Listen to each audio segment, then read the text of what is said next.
안녕하세요. 오토리온 박기돈입니다. 네, 저희는 지금 한상기 기자랑 같이. 안녕하세요. 네, 얼굴은 안 나오는 한상기 기자. 네, 오늘은 포르쉐 파나메라 4E 하이브리드를 지금 시승하러 왔고요. 지금 여기는 인제 서킷입니다.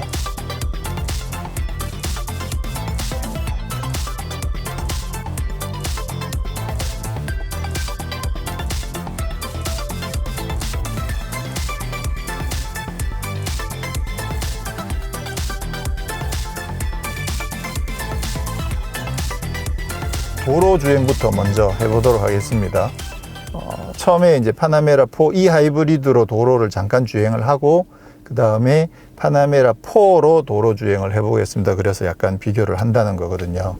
자, 지금 먼저 이제 출발은 E-파워 모드로 출발을 했습니다. 지금 현재는 이제 순수 전기차 모드로 주행을 하는 거고요. 4E 하이브리드라고 적혀 있지만 사실은 플러그인 하이브리드입니다. 그래서 지금 기본적으로 배터리가 좀 어느 정도 장착이 돼 있고 또 전기 모터도 100kWh짜리 136마력이든가 그 정도의 전기 모터를 지금 장착을 하고 있어서 그 전기 모터만으로도 한 30몇 킬로를 주행을 할 수가 있습니다. 지금은 이제 전기로만 배터리를 충전을 해놨다라는 거죠. 네, 여기 있네요. 지금 지금 거의 꽉 차 있는 상황이어서 제가 배터리를 다 써버리고 한상기 기자한테는 안 주도록 하겠습니다.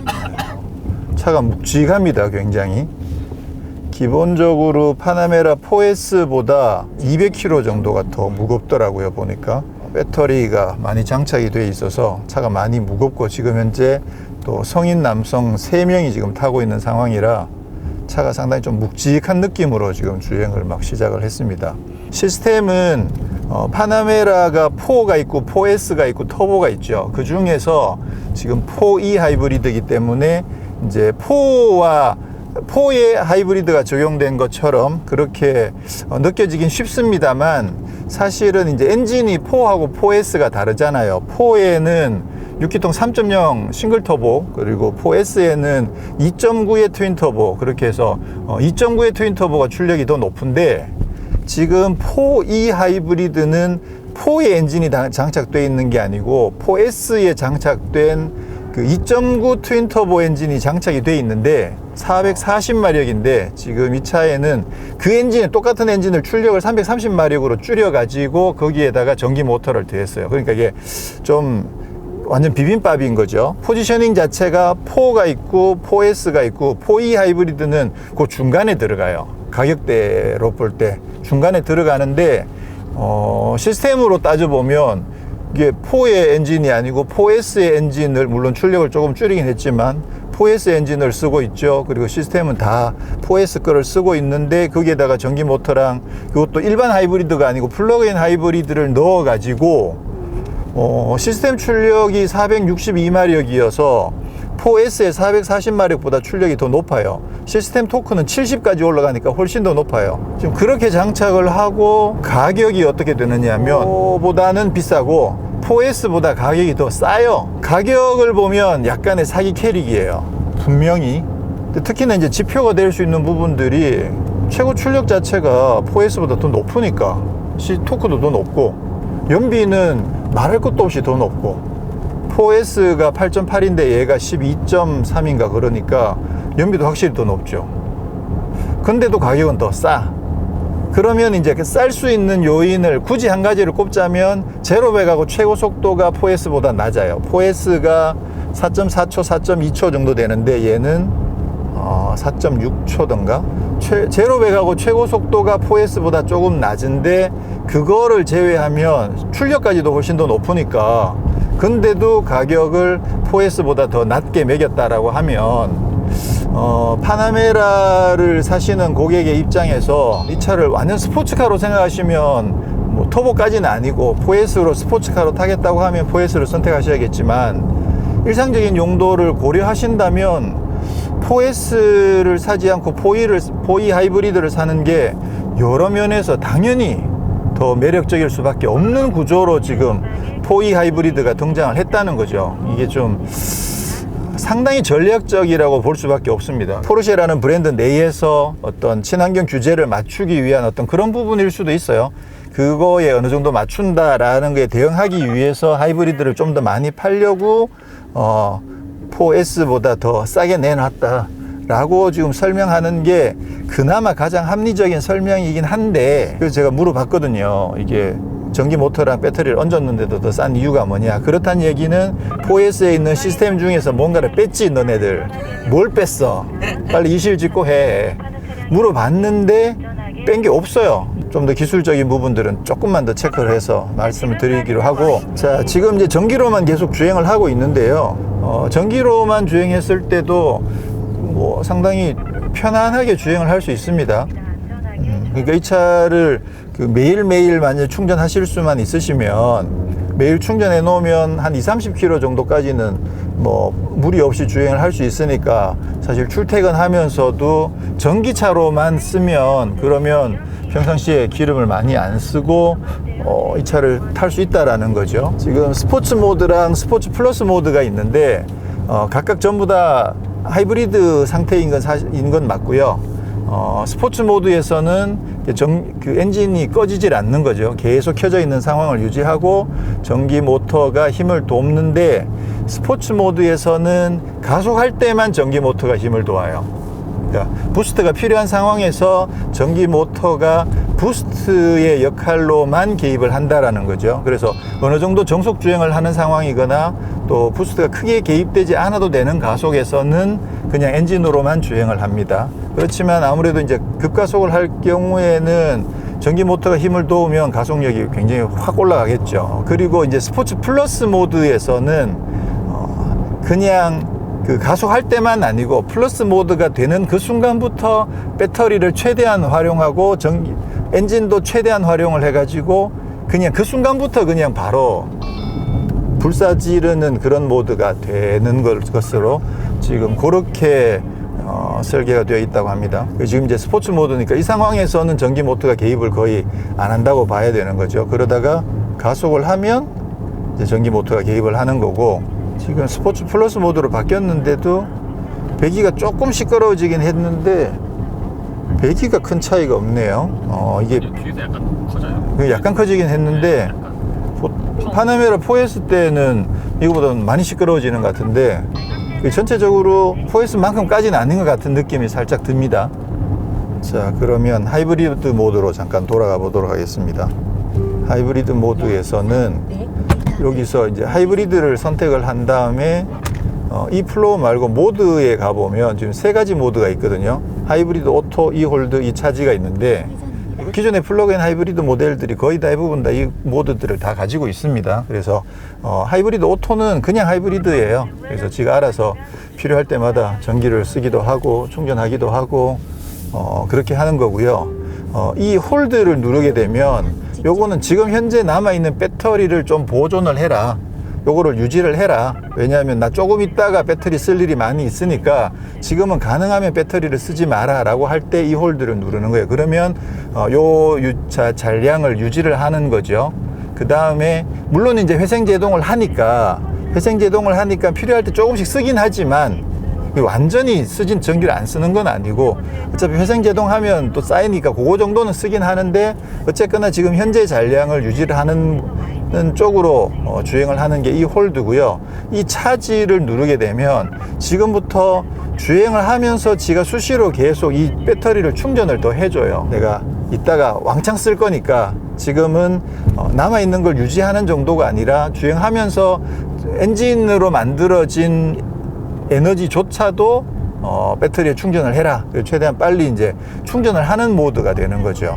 그동안 플러그인 하이브리드 차를 구입을 하셨는데 가정에 충전 장치가 없으신 분들이 이제 주로 이 차지 모드를 자주 쓰시는 거거든요. 그래서 이제 뭐 특별히 좀 그 플러그인 하이브리드의 고성능을 조금 즐겨보고 싶은데 딱히 충전할 데가 없을 때는 평상시 이제 이 차지로 좀 충전해 놨다가 그때 이제 필요할 때 이걸 좀 쓸 수 있도록 그렇게들 쓰셨는데, 수시로 충전이 가능하신 분들은 그냥 하이브리드 오토에 두고 타시면 그러면 이제 자기가 알아서 뭐 전기를 썼다가 엔진을 썼다가 충전을 했다가 그렇게 주행을 해줍니다. 이거 지금 이렇게 타가지고는 전체적으로 약간 묵직한 느낌이 있긴 있는데, 이게 4S랑 비교해서 사실 어떤 느낌일지 지금 좀 파악하기 어렵네요. 근데 지금 타이어의 영향도 분명히 있을 것 같기도 하고, 사실 지난번 4S가 스포츠 플러스 모드가 되면 사실 의외로 상당히 단단해져 가지고 좀 통통 튀는 느낌이 많이 들어왔었는데, 이제 도로가 좀 매끄러운 감도 있긴 합니다만 그 튀는 느낌이 사실 거의 많이 안 들어올 정도로 전체적인 서스펜션 세팅은 4S보다는 조금 부드럽게 세팅이 된 게 아닌가. 타이어의 영향도 분명히 있을 거라고 생각이 되고요. 일단 뭐 폭 자체가 차이가 많이 나기 때문에, 그래서 종합적으로 봤을 때 4S보다는 승차감이 조금 부드러운 것 같다 라는 생각이 들어서 개인적으로는 상당히 마음에 듭니다. 저는 지난번 4S가 사실 조금 과하다는 생각이 들어가지고 예전 파나메라가 더 나았다라는 생각을 개인적으로 좀 갖고 있었는데, 지금 4E 하이브리드의 승차감 부분은 저는 좀 만족스럽네요. 이 정도면 심하게 단단하지 않으면서 매끄럽고 괜찮은 것 같아요. 근데 사운드가 좀 별로다. 이 사운드 아니잖아 이거. 그렇죠, 이 느낌 아니죠. 네. 이게 왜 이렇게 됐지? 배기 때문인가? 엔진 소리가 다르네. 엔진 소리도 다르고 배기도 좀 뭐 이렇게 타면 재밌을 것 같긴 한데 4S의 그 짜릿했던 만큼은 좀 아니네요. 그래서 결국은 뭐 얻는 만큼 잃는 부분도 있다고 봐야 될 것 같아요. 지금 요 느낌만으로는. 이따가 또 그 서킷에서 4S와 하이브리드를 번갈아서 한번 비교를 해보면 그러면 아마 좀 더 명확하게 확인이 될 것 같긴 합니다. 막간을 이용해서 인테리어를 잠깐 살펴보면 기본적으로는 뭐 파나메라의 모습 그대로인데요. 그 색깔에서 그 그린이 조금씩 여기저기 보입니다. 일단 여기 바늘도 보면 스포츠 크로노 패키지의 이 타이머의 바늘이 그린이어 가지고, 원래는 빨간색이었었죠 아마. 네, 그랬었는데 진짜 좀인데 굳이 뭐 저런 것까지 저렇게. 사실 이게 포르쉐의 그 하이브리드의 이 파워가 이게 그냥 단순하게 그린 에너지만을 의미하는 건 아니라고 자기들도 이야기를 하거든요. 이게 퍼포먼스를 지향하는 그런 전기 에너지인 만큼 굳이 뭐 저런 것까지 저렇게 옵션으로 빨간색 선택할 수 있으면 좋을 것 같아요. 지금 계기판에도 여기저기에 지금 그린들이 보이거든요. 기본적으로 그 회전계 바늘도 그린이고, 앞에 이제 차지랑 이 파워 이 부분도 그린으로 계속 왔다 갔다 하고 있고, 일단 온로드에서는 시스템에 대한 설명을 조금 드리고, 그리고 승차감 위주의 느낌을 전달하는 것으로 마무리를 해야 될 것 같습니다. 네, 이번에는 파나메라 4를 잠깐 타보도록 하겠습니다. 이제 비교를 하는 거죠.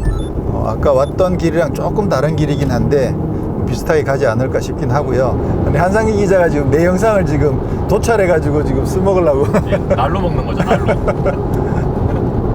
분량 좀 채우려고요. 자, 이게 포르쉐죠. 아까는 사실 이제 포르쉐가 그 전기화에 관련해서 워낙 많은 관심들을 갖고 있다 보니까 이제 순수 전기차도 이제 곧 나올 거고, 그러다 보니까 사실 하이브리드가 어떤 느낌일까가 궁금했었는데, 사실 지난 세대 하이브리드를 제가 안 타봤었거든요.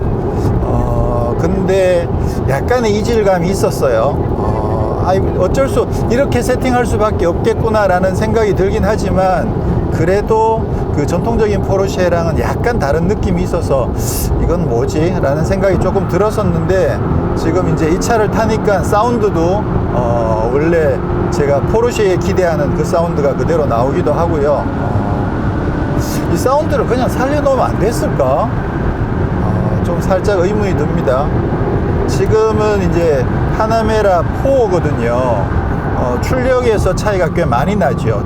이제 파나메라 4E 하이브리드에서 전기 모터를 떼면 얘랑 똑같은 330마력인데 이제 거기는 트윈 터보이기도 하고, 근데 전기 모터가 단순하게 그냥 출력만 높이는 게 아니라 약간 부스터의 역할을 워낙 강하게 하기 때문에 엑셀을 전개할 때 이제 순간적으로 출력을 확 높여가지고 가속력을 이제 짜릿한 느낌이 나도록 그렇게 가속을 밀어주는 부분들이 있죠. 그리고 실제로 출력도 굉장히 높고 그러다 보니까 이제 4랑 비교하면 가속감에서는 얘는 지금 스포츠 플러스인데도 근데도 아무래도 엑셀을 밟으면 지금 그냥 평상시 주행을 하다가 엑셀을 강하게 밟게 되면 기어를 내려야 되잖아요. 급가속을 하려면 그 기어를 내리는데 스포츠 플러스이기 때문에 되게 빨리 내려간다고 하더라도 인터벌이 있을 수밖에 없는데, 근데 이제 하이브리드는 그 차는 플러그인 하이브리드니까 전기 모터가 상당히 강하거든요. 그러니까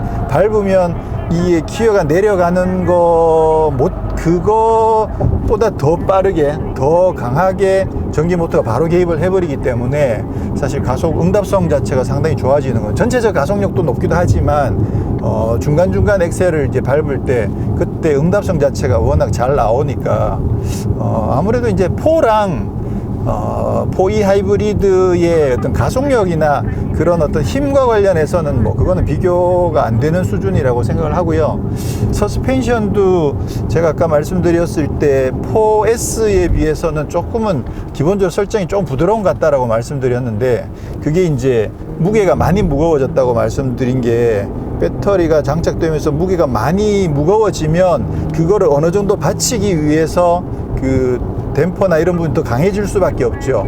그런 상태에서 어떤 안락함을 유지하기 위해서 한상희 기자 말에 의하면 이게 좀 여유가 많이 없다라고 표현을 했었는데, 제가 느끼기에도 좀 그런 느낌이 있는 것 같아요. 그게 결국은 이제 배터리가 워낙 무겁게 장착이 되다 보니까 그걸 커버하기 위해서 좀 그런 설정이 되지 않았나라는 생각이 드는데, 지금 이 차는 스트로크가 조금 더 긴 편이네요, 확실히. 근데 4E 하이브리드의 그 충격 흡수하고 또 이 롤링을 억제하는 그 부분은 생각보다는 잘 다듬어 놨다는 생각이 들어요. 이 차는 좀 전통적인 느낌이고 그 차는 뭔가 좀 첨단 같은 느낌이 살짝 좀 뭐 나쁘다고 할 수도 있는데 감각적으로 약간 이질감이 있어서, 근데 주행 감각 자체가 나쁘진 않았습니다. 하체만으로 봤을 때는, 근데 지금 이제 이 차는 4고 4E 하이브리드가 가격 차이가 꽤 많이 나거든요. 사실 워낙 많이 나기 때문에 4를 선택할 거냐 4E 하이브리드를 선택할 거냐는 사실은 약간 논외라는 생각이 듭니다. 제 생각에 이거 두 개는 사실 비교 대상이라고 보기 좀 어렵고, 4S를 선택할 거냐 4E 하이브리드를 선택할 거냐가 좀 더 많은 고민을 하게 되지 않을까라는 생각이 들거든요. 자, 이게 노멀 모드고 이게 스포츠 플러스에서 지금 4 같은 경우는 아까 하이브리드보다는 엔진 사운드도 좀 더 포르쉐 느낌이 나고 이쪽이 더 마음에 들어요. 그렇긴 한데 스포츠 플러스 모드에서 가변 그 사운드 느낌이 별로 그렇게 강하게 올라오진 않네요. 4S는 얘보다는 좀 더 강했던 것 같은데. 그렇죠. 그러니까 흥미롭게도 어떻게 하이브리드가 소리가 더 커요. 배기 소리가. 그 스포츠 플러스 모드에서는 네. 그래도 그 노멀보다는 조금 더 커지기도 하고 또 약간 그 파바박 하는 느낌도 조금 나고, 네, 그런 느낌이었습니다. 지금 느낌으로는 확실히 파나메라 4는 포르쉐 느낌이 나요. 이 차는 포르쉐다라고 생각이 되고, 이 차랑 비교했을 때 아까 탔던 파나메라 4E 하이브리드는 이 차는 확실히 변종이라고 봐야 될 것 같아요. 이 차를 그냥 순수하게 우리가 알고 있던 그 포르쉐다라고 생각하고 접근하기엔 조금 무리가 있는 것 같고, 그 포르쉐에도 이제 익숙해져 가야 된다는 얘기겠죠. 앞으로 이제 전동화된 포르쉐는 이런 느낌으로 갈 거다라는 거를 어느 정도는 이제 좀 그 예상할 수 있는 그런 모델인 것 같네요. 딱 이렇게 아날로그와 디지털의 차이 같아요. 네. 사실 모름지기 포르쉐라면 엔진과 엔진 사운드와 거기에서 나온 어떤 감성적인 부분들에 대한 어떤 욕구가 있기 때문에 그 부분이 좀 너무 많이 죽어 있는 게 아닌가라는 생각이 조금 아쉽게 드네요. 자, 비가 오니까 이제 서킷으로 가보도록 하겠습니다. 이야, 재밌겠다. 네, 지금 여기 전시된 차가 있어서 지금 잠깐, 마침 엔진룸도 잠깐 한번 살펴볼게요. 예, 2.9 V6 그 기존의 4S에는 여기 아마 터보라고 적혀 있었던 것 같은데 이 하이브리드라고 적혀 있는 부분만 다르고 여기 파란색 테두리가 있는 부분이 좀 다르죠. 근데 어쨌거나 4S 때 봤던 그 2.9 V6 터보 엔진이 그대로 장착이 되어 있고요. 이게 외관상에서는 사실 그 큰 차이가 없는 것 같아요. 헤드램프도 그렇고 그릴도 그렇고 큰 차이가 없는 것 같고 옆에 이제 배지가 이 하이브리드 배지가 하나 붙어 있고요. 휠에 지금 여기 이제 노란색 캘리퍼가 적용되어 있죠. 근데 사실은 이게 노란색이 아니고 연두색이죠. 이게 완전 노란색일 경우에 포르쉐는 PCCB 세라믹 브레이크가 적용되면 노란색 캘리퍼가 적용되는데 얘는 노란색이 아니고 연두색 캘리퍼가 적용되어 있어서 여기 이제 하이브리드 모델이구나라는 걸 알 수가 있고요. 지금 보시면 여기에 지금 타이어가 피렐리 신투라토 P7이 적용되어 있는데 이거는 지금 21인치거든요. 근데 이게 아마 그 출고되는 그 사양은 아닌 것 같아요. 출고되는 거는 지금 정확하진 않은데 19인치인 걸로 알고 있는데 그래서 요거는 지금 여기 전시하기 위해서 21인치 타이어를 끼워 놓은 것 같고 그리고 이제 또 하나 다른 부분이 이쪽에 충전구가 장착이 되어 있는 거죠. 저쪽에는 연료 주입구가 있고요. 이쪽에는 이제 전기 충전하는 포트가 장착되어 있어서 이게 플러그인 하이브리드인 게 확실합니다. 그래서 일반 하이브리드라면 이 전기 충전 포트가 없을 텐데 이건 플러그인 하이브리드이기 때문에 이쪽에 충전 포트가 장착되어 있어서 이렇게 충전을 하시면 거의 전기차처럼 쓸 수 있다 이렇게 보시면 되겠죠. 그래서 뒷모습에서도 사실 큰 차이는 없고요. 보시면 여기 연두색으로 테두리가 들어가 있는 이런 점 그리고 이제 4랑 비교해 보면 4는 이게 싱글 팁인데 4S처럼 좀 듀얼 팁으로 되어 있는 부분 그런 부분들이 좀 차이가 있습니다. 그래서 외관상으로는 사실 큰 차이가 없고 가끔 이제 연두색 포인트가 있는 그런 점 외에는 큰 차이가 없다고 보시면 되겠습니다. 네, 지금은 이제 파나메라 4S로 서킷에 들어왔습니다. 지금 노멀 모드로 한 바퀴를 가볍게 주행을 했고요. 이제 스포츠 모드로 주행을 해보도록 하겠습니다. 지금 비가 완전히 내리고 있는 상황인데 오우 지금 파나메라 4S로 서킷에 오는 꿈은 실현이 됐는데 지금 노면에 비가 내리고 있어서 지금 완전히 젖어 있는 상황입니다. 근데 지난번 4S 시승 때도 말씀드린 것처럼 차가 완성도가 워낙 높기 때문에 이건 뭐 거의 스포츠카로 타도 전혀 문제가 없을 정도로 상당히 강력하거든요. 지금도 서킷에 들어와서 지금 제대로 근데 사실 이제 그립의 한계까지 밟아볼 수 없다는 게 조금 아쉽긴 해요. 어쩔 수 없이 지금 비가 내리는 상황이라 오늘 시승의 목적은 이제 4E 하이브리드를 시승하는 건데 그리고 4E 하이브리드랑 뭐 4S랑을 비교하는 게 사실 메인 이벤트긴 하지만 아무래도 이제 4S에도 많은 분들이 관심을 가지고 계시니까 4S를 한번 좀 적극적으로 서킷을 달려보도록 하겠습니다. 이건 뭐 어떻게 방법이 없네요. 지금 어떻게 밟을 수가 없고 계속 미끄러지고 있기 때문에 빗길에서 이 정도로만 해도 차가 충분히 주행을 버텨낸다라는 그 정도로 만족을 해야 되는 주행인 것 같습니다. 이번에 스포츠 플러스로 바꾸도록 하겠습니다. 자, 스포츠 플러스로 한번 바꾸겠습니다.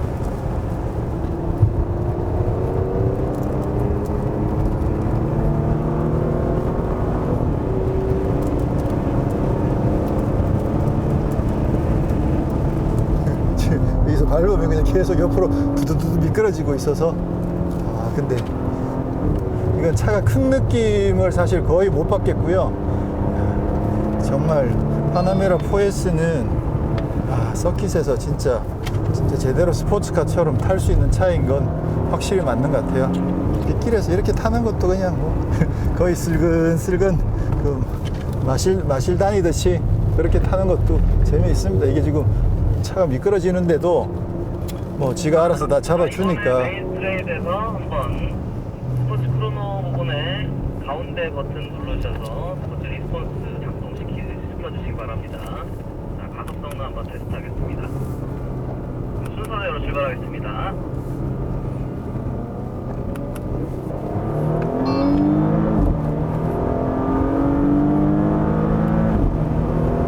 네, 지금 4S를 시승을 했는데요. 일단 뭐 빗길이어서 좀 많이 아쉽습니다. 그래서 페이스를 많이 높일 수는 없었지만 전체적으로 뭐 빗길인데도 상당히 재밌게 탈 수 있었고요. 그리고 엑셀을 어느 정도 차가 약간 미끄러지는 게 감지될 정도로까지 차를 밀어붙여도 지금 빗길이기 때문에 되게 좀 많이 미끄러지거든요. 그 상황에서도 ESP가 들어오지 않고 사륜구동만으로도 충분히 그 자세를 어느 정도 유지해 주는 느낌들이 들 정도로 안정감이 좋습니다. 이게 거기서 더 과하게 밟으면 ESP가 들어오는 게 불이 번쩍번쩍 들어오는데 웬만한 코너들은 차가 조금 미끄러진다 싶을 때까지도 ESP가 들어오지 않고 사륜구동만 가지고 자세를 잘 잡아주고 있는 것 같아요. 실력이 상당히 좋죠. 네, 이번에는 파나메라 4E 하이브리드로 서킷을 주행해 보도록 하겠습니다. 지금 현재 배터리가 좀 많이 부족한 상황이죠. 그래서 우선은 이 차지 모드로 주행을 해 가지고 배터리를 조금 충전을 먼저 해 보도록 하겠습니다.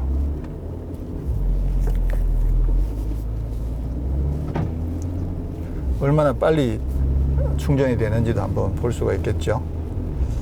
지금 4S하고 4E 하이브리드에 있어서 가장 큰 차이를 꼽자면 첫 번째는 무게입니다. 이 차가 약 한 200kg 가까이 더 무겁기 때문에 그 무거운 만큼 세팅을 더 거기에 맞춰서 세팅을 해놨기 때문에 그 무게에 대한 부분을 어떻게 커버를 하느냐, 그 부분에 대해서 좀 관심을 가지고 주행을 해야 될 것 같고요. 그리고 타이어도 지금 현재로서는 지금 살짝 다른 것 같아요. 이게 기본이 19인치인데 4S도 기본은 19인치인데 지금 시승차들을 다 20인치로 꽂아 놔 가지고 아까 탔던 거랑은 조금 타이어 세팅이 조금 다를 것 같아요. 지금 좀 무게가 확실히 조금 느껴지긴 하네요. 근데 배터리가 별로 빨리 안 오르네요. 비가 아까보다 더 많이 내리고 있습니다. 이런 빗길에서 사실 이제 이게 스포츠 주행을 하러 오시는 분들은 사실 이런 비 오는 날은 뭐 거의 안 오시죠. 그래서 과연 뭐 빗길에서 제대로 차를 많이 타보실 일이 사실 별로 없을 텐데 지금 저희는 뭐 일정이 다 픽스된 상황이라 비가 오더라도 행사를 진행해야 되는 상황이다 보니까 지금 빗길에서 주행을 하게 됐는데 뭐 이런 경험도 나쁘지 않죠. 와, 확실히 좀 무게감이 느껴지네요. 이렇게 기울어질 때도 지금 이제 아무래도 노멀 모드다 보니까 약간 좀 휘청할 때 이렇게 넘어가는 느낌이 약간 무게감 있게 넘어가는 느낌이 좀 듭니다. 사실 200km는 차이가 많이 나는 거죠. 자, 스포츠 플러스로 주행을 해보도록 하겠습니다. 확실히 밀어주는 느낌은 4S랑 좀 다른 느낌이 들어요.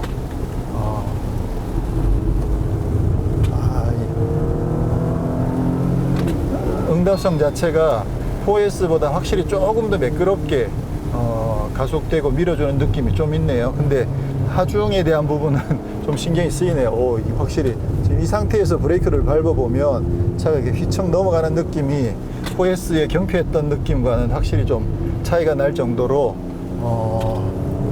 이제 그건 특성이죠. 예, 그런 특성을 가지고 있다 이렇게 생각하시면 되는 거고.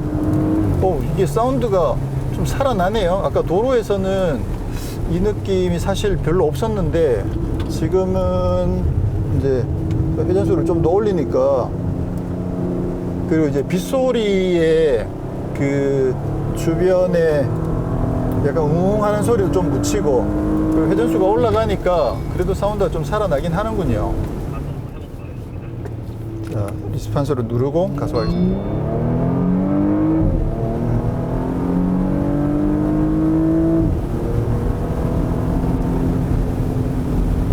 상당히 매끄럽게 가속이 됩니다. 강력하기도 하고, 확실히 이게 지금 노면이 이런 상황이라 정확하게 파악하기는 좀 어렵긴 하지만 그래도 느낌상으로는 확실히 이 하이브리드가 초반 응답성은, 초반 가속력은 4S보다 조금 나은 게 아닌가라는 생각이 살짝 들고요. 근데 이제 완전 전기차가 아님에도 불구하고 아무래도 이제 그 후반부로 갈수록 그 느낌이 조금 둔해지는 느낌이 조금 있습니다.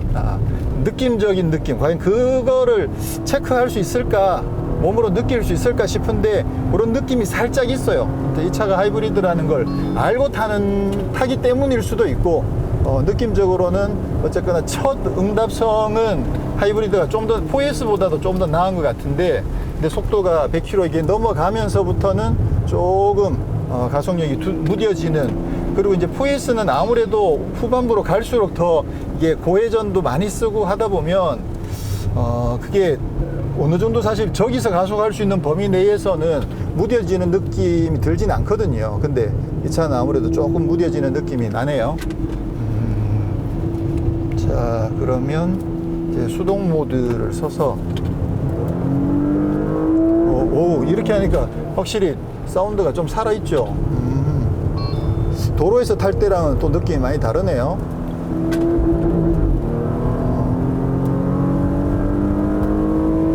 야, 괜찮은데 소리가. 그렇단 얘기는 도로에서 이제 저회전 위주로 많이 탈 때는 조금 중회전까지는 조금 부담스럽고, 그런 반면에 고회전을 조금만 더 적극적으로 쓰면 나름 뭐 괜찮다고 느껴집니다.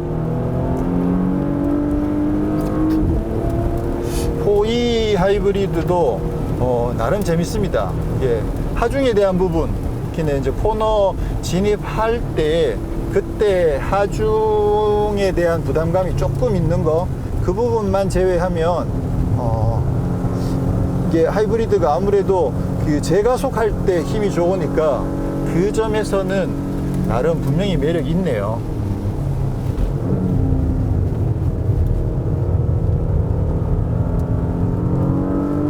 그렇죠. 이런 느낌이 좋죠.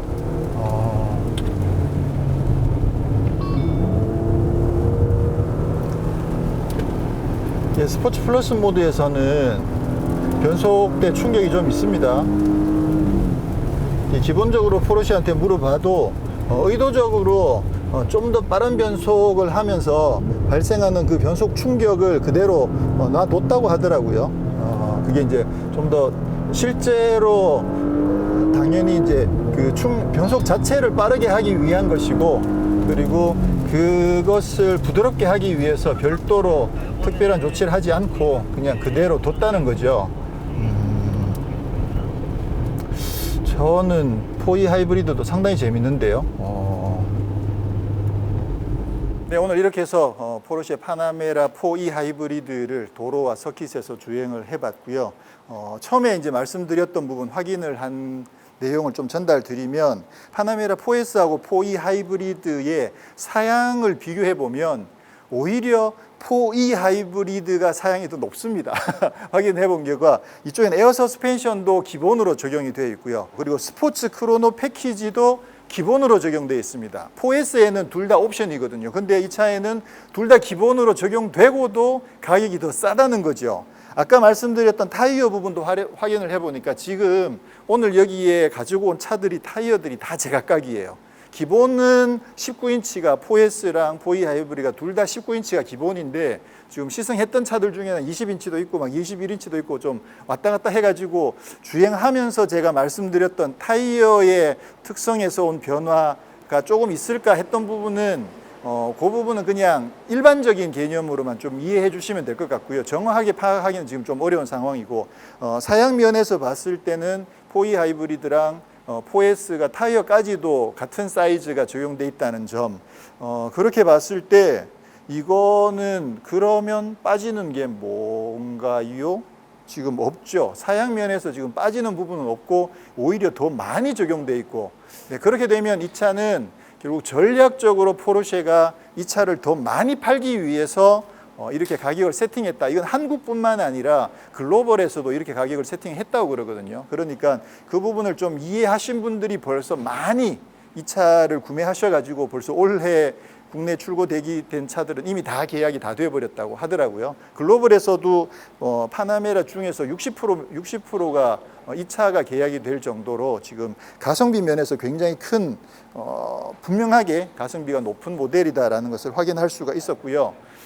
아까 주행하면서 사실 개인적으로는 도로 주행에서는 우리가 포르쉐 하면 느끼게 되는 어떤 그 감성적인 부분 면에서 조금 부족한 게 아닌가. 약간 디지털의 냄새가 좀 많이 나기도 하고 또 무거운 차체에 맞춰서 세팅해 놓은 거기에서 조금 경쾌함에서 조금 부족한 게 아닌가라는 느낌을 사실 조금 받았거든요. 그리고 뭐 엔진 사운드에서도 조금 아쉬운 느낌들이 들었었고, 근데 지금 이제 서킷에서 들어가서 회전을 좀 더 적극적으로 많이 써보니까 물론 이제 4S랑 비교하면 조금 부드러운 건 사실이긴 한데 고회전으로 가면 이 차도 나름 그 고회전 엔진 사운드의 맛은 충분히 나타내긴 하는 것 같아요. 근데 전체적으로는 아무래도 4S 쪽이 좀 더 지금까지 정통 포르쉐에서 우리가 느껴왔던 그런 감성들은 아직까지는 엔진만 있는 그쪽이 좀 더 낫지 않았나라는 생각이 드는데, 근데 지금 이 차는 뭐 가치로 따져보면 사실 너무나 월등히 높은 가치를 갖고 있기 때문에 많은 분들이 관심을 가지게 될 것 같고요. 사실 이 부분에서 정말 포르쉐가 얄밉다고 생각되는 부분이 뭐냐 하면 나름 이 차가 훨씬 더 가성비가 높음에도 불구하고 가격을 낮게 매긴 그래도 나름대로의 뭔가 근거라고 할까, 그런 것들을 만들어 놓은 게 결국 이제 제로백이거든요. 이 차는 스포츠 크로노 패키지가 기본으로 적용되어 있다 보니까 제로백이 4.6초인데, 근데 4S는 기본이 4.4초지만 스포츠 크로노 패키지가 적용되면 4.2초거든요. 그러니까 4초대에서 사실 0.4초면 충분히 의미 있을 만큼의 가속력의 차이다라고 볼 수 있는 거죠.